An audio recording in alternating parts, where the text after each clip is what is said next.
Hey guys, I hope everyone is doing well. So in 2023, I bought one of my dream car BMW X4. So in this video, we're going to talk about monthly expenses, installment, insurance, maintenance and everything. So if you want to buy this car so that you will know everything. So without any wasting time, let's start the video.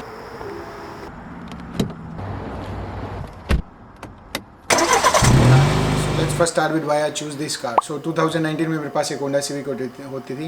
2 साल पहले वो घर के बाहर ही park थी, किसी ने बाहर खड़ी ही वो राइड ऑफ कर दी। उसके बाद मुझे कोई कार लेनी थी। उस टाइम मेरा कोई प्लान नहीं था कि मुझे कोई कार बाई करनी है, मुझे अपग्रेड करना है, बट एक्सीडेंट की वजह से वो टोटल लॉस होगी तो कोई कार बाई करनी थी। तो टोटल लॉस के टाइम पे जैसे ही मुझे रेंटल से मुझे किया सेल्टोस मिली तो मैंने किया सेल्टोस चलाई तो मुझे एसयूवी काफ़ी अच्छी लगी। मेरे को काफ़ी अच्छी लगी तो मैंने उसी का प्राइस पूछा तो वो भी 40-45,000 के आसपास थी, प्लस 2-3 मंथ्स की वेटिंग भी चल रही थी। तो मैं जो भी कार पूछी एसयूवी में सब पे वेटिंग चल रही थी उस टाइम, और उस टाइम इंटरेस्ट रेट भी काफ़ी आए थे तो न्यू कार भी काफ़ी एक्सपेंसिव पड़ रही थी। तो तभी मैं ब्रैम्पटन गया हुआ था अपने फ्रेंड राघव के साथ। तो हम यूं ही प्लाजा में खड़े थे, भी एक BMW X4 हमारे सामने से जाती है। सो वो बोलते हैं कि why don't you buy this car. I am like जन दिस एक्सपेंसिव। सो मैंने खोल के देखा ऑटो ट्रेडर पे और वहीं पास में BMW मार्कम पे ये कार लगी हुई थी। 40,000 driven 2020 base model, cost was like 49,000। I was looking for something close to 50,000। So वो मेरी रेंज में आ रही थी तो हम तभी के तभी देखने चले गए, टेस्ट ड्राइव ली। ऑब्वियसली BMW है तो मज़ा तो आना ही था। ड्रीम कार क्यों है, पहले जैसे मैं इंडिया में था तो तब मैंने भी कोई BMW चलाई नहीं थी। तो जब ने जोबन की वीडियो देखी होगी BMW वाली तो तब से उसकी BMW चलाई कि मैं भी BMW का फ़ैन हो गया था। उसके बाद तो टेस्ट ड्राइव ली, पसंद आ गया कुछ था, बट मुझे लगा कि एकदम से इम्पल्स बाई नहीं करनी चाहिए। तो हमने उससे सब कुछ पूछा कितना क्या बनेगा। तो प्राइस देख के तो मुझे लगा इम्पल्स बाई नहीं करनी चाहिए तो वहाँ से चले गए। बट फिर हाफ एन आवर मैंने अपने कुछ फ्रेंड्स से पूछा जिनसे मैं मोस्टली सजेशन लेता हूँ, फिर मैंने आधे घंटे में डिसाइड कर लिया मैंने by the. So that's how I bought this one. So फिर अब आते हैं इसकी प्राइस पे। सो बेस प्राइस था इसका 49,000 की। एक्सटेंडेड वारंटी 4 साल में खत्म होने वाली थी कि जून का मई का कुछ 3-4 महीने में। तो उसने मुझे बोला अगर if you want buy 3 more year extended warranty for 5,000 then I am like that's too much. Then he said give you new summer tyre with it because it was coming with winter tyre. So I am like okay and he said I will 0.25 less interest rate. My loan is from BMW Finance. So base price was 49,000 and he gave me $2,000 discount. Then we bought warranty for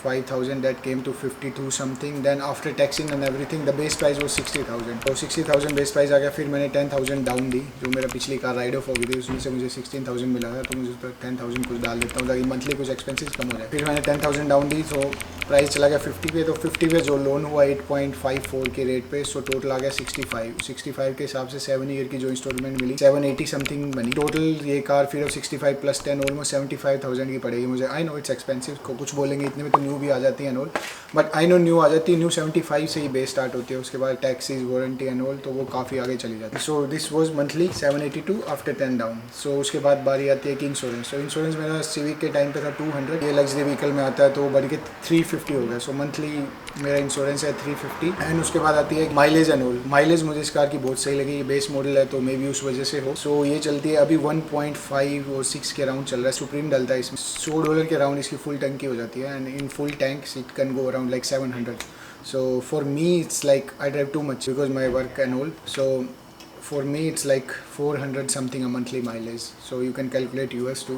So that's come in the maintenance. So ये सबसे main point है इसका. So other than main topic I want to share one more thing with you guys in this video.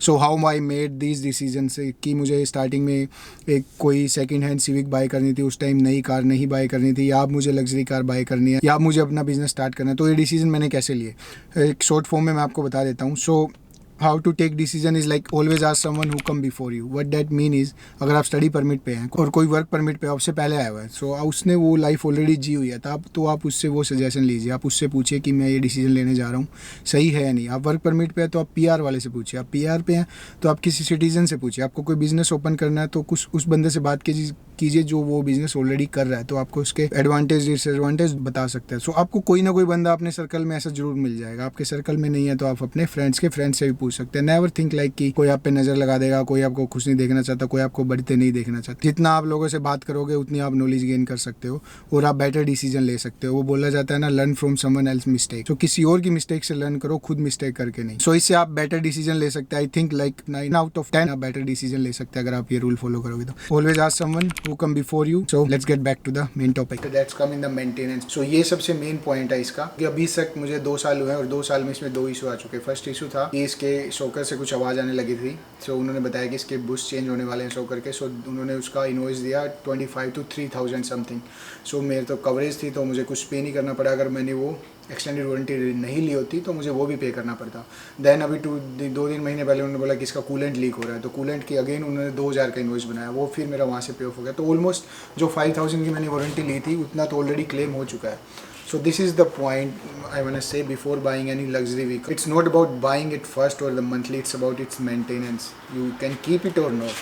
That's the main part. So मेरे according अगर extended warranty नहीं मिल रही है तो इतनी लग्जरी कार नहीं लेनी चाहिए, क्योंकि वो आपका बहुत ज़्यादा एक्सपेंसिव बढ़ा देगी। Coming back to the main point. So owning a BMW X4 in Canada, your monthly expenses will be close to 1600. That was the cost of owning a BMW X4 in Canada. I hope you guys like this breakdown. If you like it, do like, share and subscribe, and comment below which one is your dream car. Maybe that's the car I'll make a review in the next video. I hope you guys liked it. See you guys in the next video.